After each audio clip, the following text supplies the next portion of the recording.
정전 목차, 정전은 그 성격에 따라서 크게 총서편, 교의편, 수행편으로 구분되어 있습니다.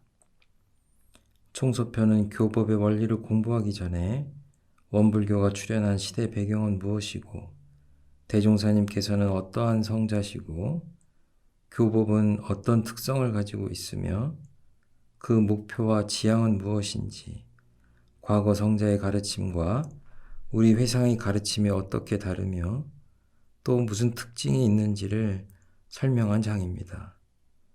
교의편은 대종사님께서 깨달으신 내용을 체계화해 주시고 4대 강령을 통해 우리가 지향해 나아가야 할 목표를 설정해 매듭지어 주신 장입니다.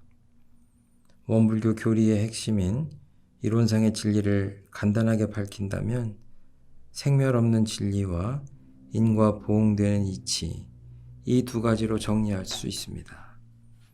대종사님께서는 교의편을 통해 인과 보응의 이치를 바탕으로 한 인생의 요도 사은사요와 불생불멸의 이치를 바탕으로 한 공부의 요도 삼학팔조를 밝혀주셨습니다. 이것이 바로 인과 보응의 신학문과 진공묘유의 수행문으로 우리 교법의 두 축입니다. 특히 대종사님께서는 교의편의 결론을 4대 강령으로 매듭지어 주시고 재가든 출가든 무아분공의 삶을 살아가는 것이 곧 인생길과 공부길을 잘 잡은 사람이라고 하셨습니다. 수행편은 진공묘유의 공부길을 주로 밝혀주신 장입니다. 대종사님께서는 진공으로 체를 삼고 묘유로 용을 삼자 하시며 그 결론을 무지선법으로 정리해 주셨습니다.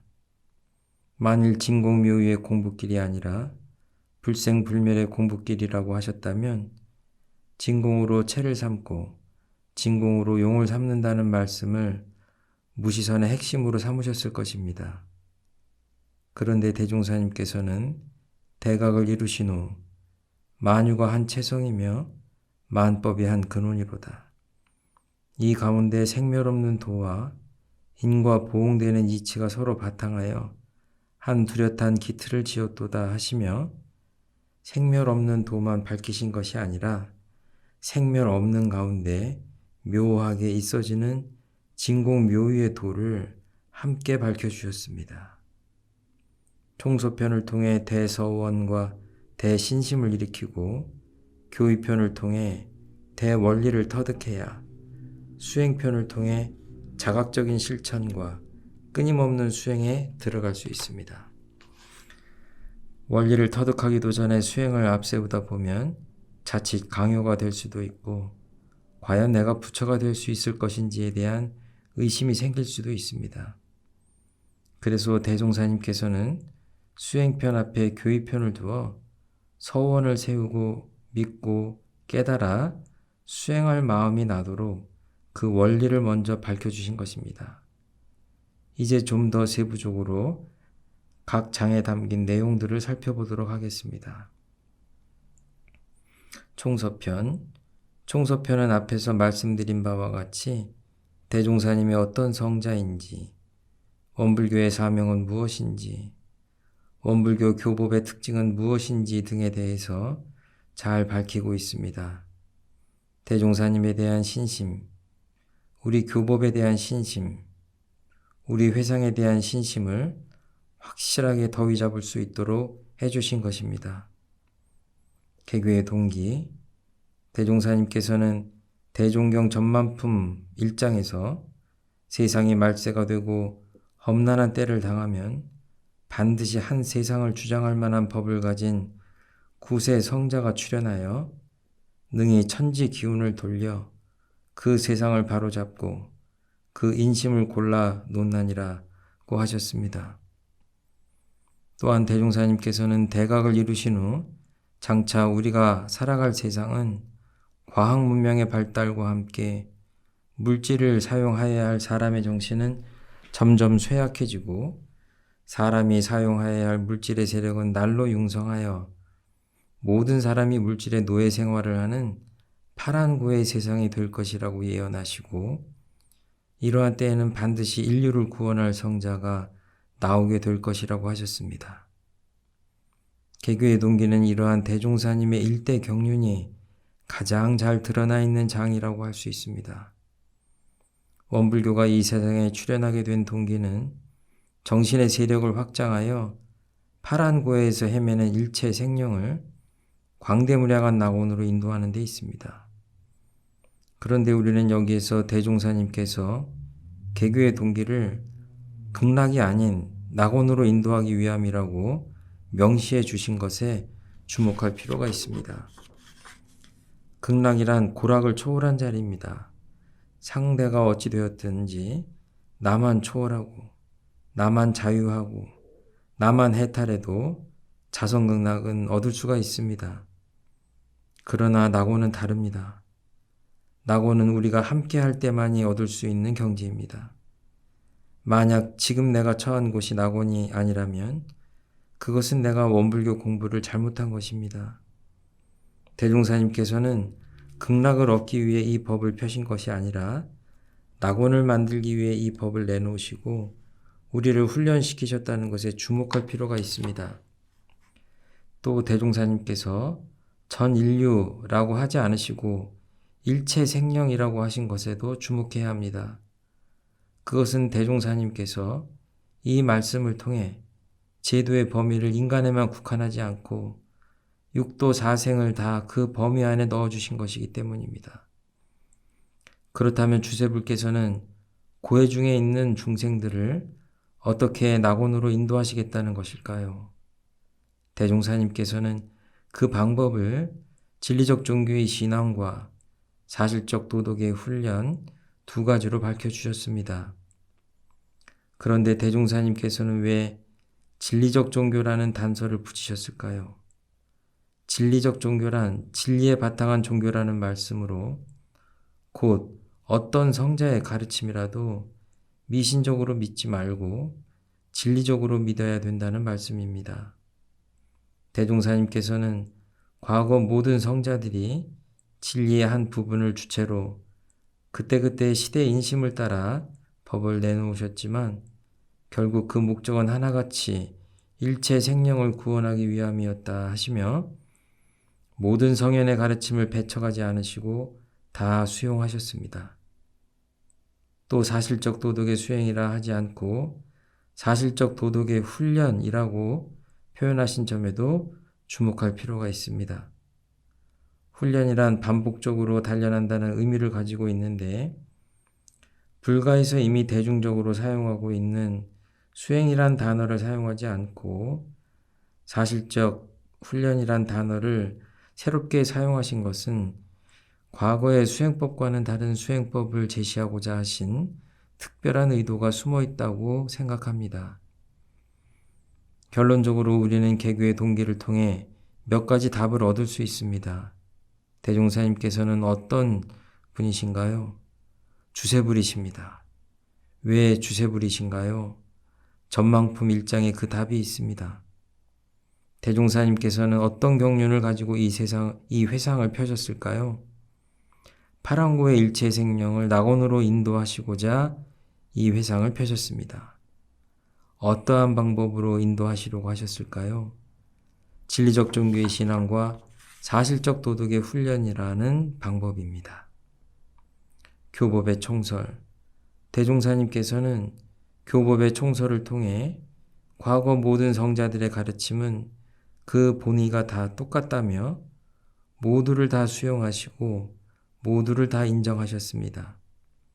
특히 그 가운데서도 불교는 무상대도라고 하시며 우리 회상의 연원을 확실하게 하여 불법의 맥을 대주셨습니다. 그러나 과거 불교의 가르침을 있는 그대로 수용하신 것이 아니라 어떤 면을 보완해야 부처님의 은혜가 널리 세상에 미치도록 할 수 있을 것인가를 깊이 고민하시고 불법을 시대와 생활화, 대중화하는 원만한 교법이 될 수 있도록 다음과 같이 교법을 선언하셨습니다. 우리는 우주만유의 본원이요 재불재성의 시민인 법신불 일원상을 신앙의 대상과 수행의 표본으로 모시고 천지, 부모, 동포, 법률의 사언과 수양, 연구, 취사의 사막으로서 신앙과 수행의 강령을 정하였으며 모든 종교의 교지도 이를 통합 활용하여 광대하고 원만한 종교의 신자가 되자는 것이니라. 교의편. 교의편은 우리 교법의 원리를 밝혀주신 장입니다. 교의편을 통해 이론상 진리를 비롯한 우리 본래 성품의 원리나 우주 자연의 원리에 대해서 확실하게 터득한 후 사막팔조로 공부길을 더위 잡도록 하시고 사언사유로 인생길을 열어갈 수 있도록 해주신 것입니다.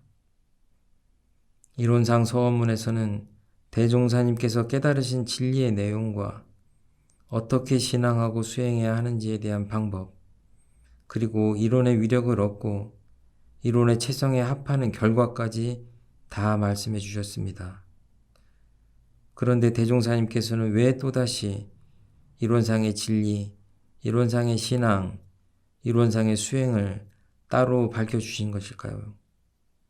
이론상의 진리, 이론상의 신앙, 이론상의 수행은 원래 정산종사님께서 정리를 해주신 법문인데 원기 28년 불교 정전을 만들 때 대종사님께서 조금 겹친 감은 있지만 앞에 넣는 것이 좋겠다고 하시어 이론상장에 포함이 되었다고 합니다. 그런데 만약 여기에 이론상 법어가 들어가지 않았다면 어떻게 되었을까요? 이론상 법어는 깨달으면 이렇게 알게 되고 깨달은 사람은 이렇게 살게 된다는 것을 구체적으로 밝히고 있는 장입니다.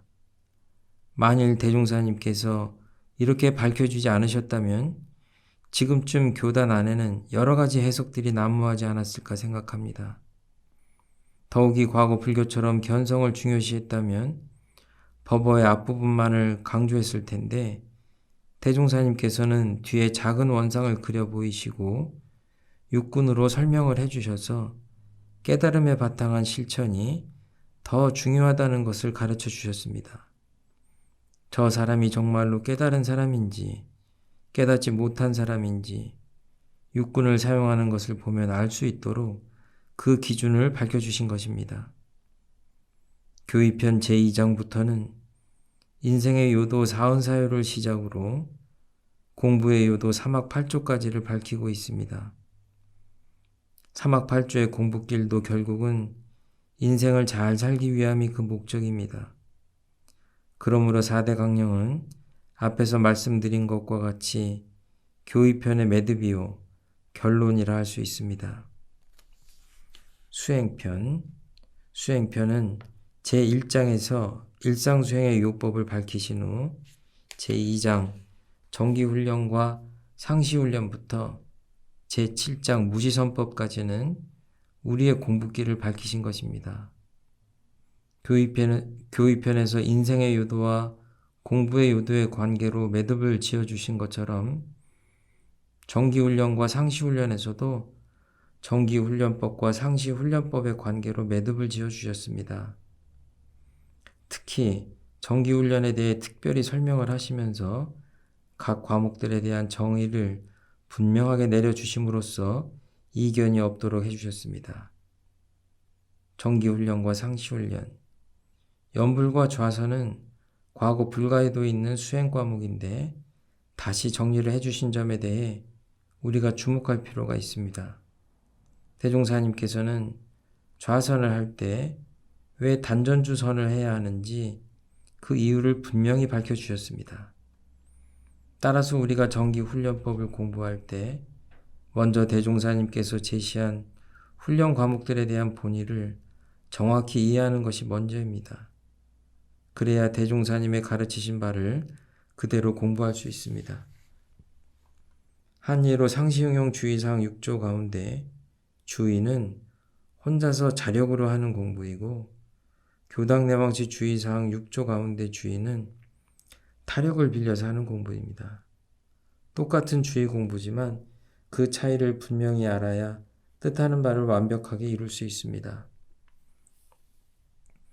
결국 승패는 훈련에 달려 있습니다. 상시와 정기, 자력과 타력으로 반드시 사막을 병진해야 합니다. 훈련의 효과는 변화로 나타납니다. 염불과 좌선을 열심히 하게 되면 그 공덕이 10가지로 나타난다고 했습니다.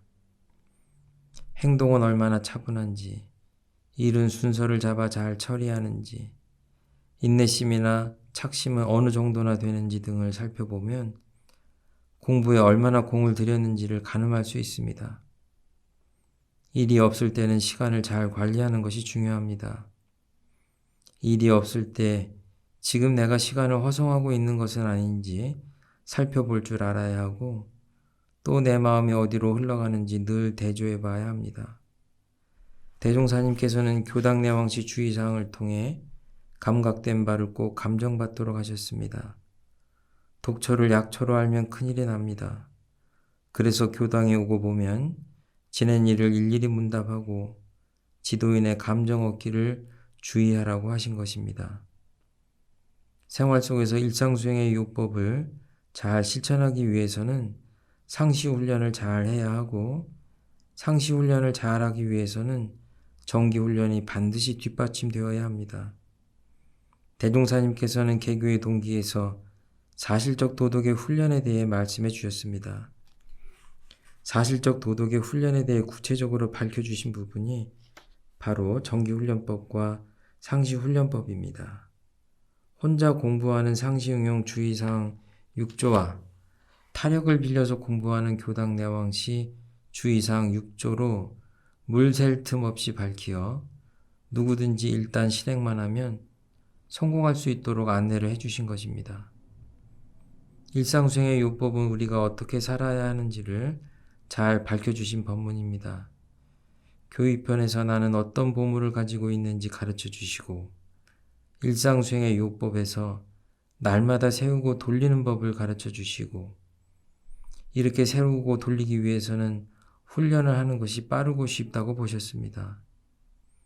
끊임없이 하고 또 하고 하고 또 하고 반복하는 데서 힘이 생기고 조화와 능력이 생깁니다. 그래서 대종사님께서는 세우고 돌려서 나에게 갈마있는 보물을 찾아 길러 마음대로 활용할 수 있는 길이 있는데 그것이 바로 훈련이라고 하신 것입니다. 무시선법. 무시선법을 보면 선이라 하면 원래 분별 주착이 없는 각자의 성품을 오득하여 마음의 자유를 얻게 하는 공부라고 하셨습니다. 대종사님께서 생각하시는 선은 견성만이 목적이 아니라 원래 분별 주착이 없는 성품의 원리를 알아서 마음의 자유를 얻는 것입니다. 참회문. 참회는 우리 마음 가운데 변화의 원리가 있기 때문에 누구나 참회를 하면 새롭게 변화할 수 있다는 가능성을 전제로 합니다. 무한한 시간 속에 천만 가지 일을 운영하면서 살아가는 인간이 어찌 참회할 일이 단 한 가지도 없겠습니까? 대종사님께서는 참회의 방법에는 이참과 사참 두 가지가 있다고 하셨습니다. 그런데 이참 하나만으로도 능히 새롭게 출발할 수 있고 사참만 정성스럽게 해도 거듭날 수 있는데 대종사님께서는 왜 이 두 가지를 겸하라고 하셨을까요? 우리가 삼보전에 잘못했다고 뉘우치고 선을 행하는 것을 사참이라고 한다면 무의식 속에 저장되어 있는 모든 업인까지 다 털어버리는 것은 이참이라고 합니다. 대종사님께서 이참과 사참을 겸하라 하신 까닭은 상대에게 직접 참회를 한 후에도 마음에 찌꺼기가 남는다든지 또는 상대가 어떻게 생각할까 하는 등의 분별심이 생길 수가 있기 때문입니다. 심고와 기도. 사람이 이 세상을 살아갈 때 자력만으로는 살 수 없다는 것을 자각해야 심고와 기도를 잘 올릴 수 있습니다. 즉 인간은 자력만으로는 살 수가 없다는 것을 깨달아야 어떠한 환경에서도 쉬지 않고 심고와 기도를 정성스럽게 올릴 수 있습니다. 불공하는 법. 심고와 기도가 진리전에 울리는 진리불공이라면 불공하는 법은 우주 만유를 모두 부처로 알고 불공하는 실지불공법입니다. 실지불공이 힘들고 답답하다며 진리불공에만 매달려 해결하는 사람들이 덜어 있는데 효과 면에서만 본다면 실지불공이 훨씬 더 빠를 수 있습니다. 우리는 대종사님께서 진리불공과 실지불공을 아울러 밝혀주신 점에 대해 주목할 필요가 있습니다. 계문과 솔성요론. 과거 성자들은 대부분 하지 말라고 하는 계문을 우리에게 주셨습니다. 진리를 깨닫고 세상을 보시니 장차 사람들이 받게 될 과보가 너무 크고 걱정이 되므로 우리들에게 계문을 내려주신 것입니다. 그런데 대종사님께서는 하지 말라는 조목을 주시되 평떼기를 할 수 있도록 단계별로 10조항씩을 주셨습니다. 30계문의 내용은 입은 어떻게 사용하라, 먹을거리는 어떻게 먹어라, 옷은 어떻게 입어라, 잠은 어떻게 자라, 남녀관계는 어떻게 해라, 마음은 어떻게 가져라 등으로 이루어져 있습니다. 특히 어떠한 사정이 있을 때에는 계문 앞에 연고를 붙여 서두르지 말고 조금씩 차근차근 공부를 해 나갈 수 있도록 배려해 주셨습니다. 그 속에서 우리는 어떠한 방편으로든 중생을 구제해 주시려는 대종사님의 대자대비심을 느낄 수가 있습니다. 그러다가 차츰 인과를 알게 되면 스스로 연고를 떼어버리는 순간이 오게 됩니다. 계문 바로 뒤에 나오는 솔성요론을 조목조목 실천하다 보면 계문 떼기는 한결 쉬워집니다. 공부를 할 때 사람의 특성에 따라 하지 말라는 것을 챙기는 것보다 하라는 것을 지키는 것이 더 쉬운 사람은 솔성요론으로 공부하는 것이 더 좋습니다. 참회문부터 솔성요론까지는 인과보응의 원리를 잊지 않아야 실천을 잘할 수 있습니다. 즉, 인과보응의 원리를 명심하고 있어야 참회도 하고 불공도 할 수 있습니다. 계문도 자각적으로 지키게 되고 솔성요론도 적극적으로 실행하여 진급이 되고 변화하게 됩니다. 최초법어. 최초법어는 우리 교리의 모체로 대종사님의 기본적인 경륜이 두루 포함되어 있기 때문에 교리를 공부하는 데 있어 매우 중요한 부분입니다. 수신을 어떻게 해야 하는지 알고 싶으면 수신의 요법을, 자녀를 어떻게 교육시키고 가정을 어떻게 다스려야 하는지를 알고 싶으면 제가의 요법을 보면 됩니다. 또 나라와 세계를 다스릴 때 어떻게 해야 할지를 알고 싶으면 강자, 약자의 진화상 요법을, 훌륭한 지도자가 되기 위해서는 지도인으로서 준비할 요법을 보면 됩니다. 그런데 대종사님께서 지도인의 요법이라고 하지 않으시고 지도인으로서 준비할 요법이라고 하신 데에는 이 공부로 지금 당장 만점짜리 지도인이 되라는 것이 아니라 지도인이 되려면 적어도 이 정도는 꾸준히 준비해야 한다는 깊은 뜻이 담겨 있음을 알아야 합니다. 고락에 대한 법문. 고락에 대한 법문도 최초 법어와 마찬가지로 정전 편수 이전에 이미 발표된 법문입니다. 우리가 종교를 갖는 궁극적인 목적은 행복을 얻기 위함입니다. 그래서 누구나 좋아하는 낙을 버리고 왜 고로 들어가는지를 고락에 대한 법문에서 명확하게 진단해 주셨습니다. 우리가 참으로 낙원 생활을 하고 싶다면 밥 먹는 일은 잊을지언정 이 법문만은 잊지 말아야 하겠습니다. 제15장 병든 사회와 그 치료법이나 제16장 영육상전법도 고락에 대한 법문과 마찬가지로 정전을 편수하기 이전에 나온 법문들이기 때문에 그 정신면에서 본다면 앞에 나온 인생의 요도 사언사요의 내용과 겹치는 부분이 많으므로 여기에서는 더 이상 말씀드리지 않겠습니다. 법의 등급. 만약 대종사님께서 수행편 마지막에 법의 등급을 밝혀주시지 않았다면 지금 우리는 무엇을 표준으로 공부하고 있을까요? 대종사님께서 공부인의 수행 정도를 굳이 등급으로 구분지어 나타내 주신 것은 아마 우리에게 구체적인 수행 목표를 제시해 주시고 이를 단계적으로 밟아가도록 하기 위함일 것입니다. 법의 등급을 표준 삼아 공부를 하게 되면 자신의 변화에도 도움이 되고 진급에도 원동력이 되며 공부하는 재미도 얻을 수 있습니다. 법의 등급은 일종의 결과입니다.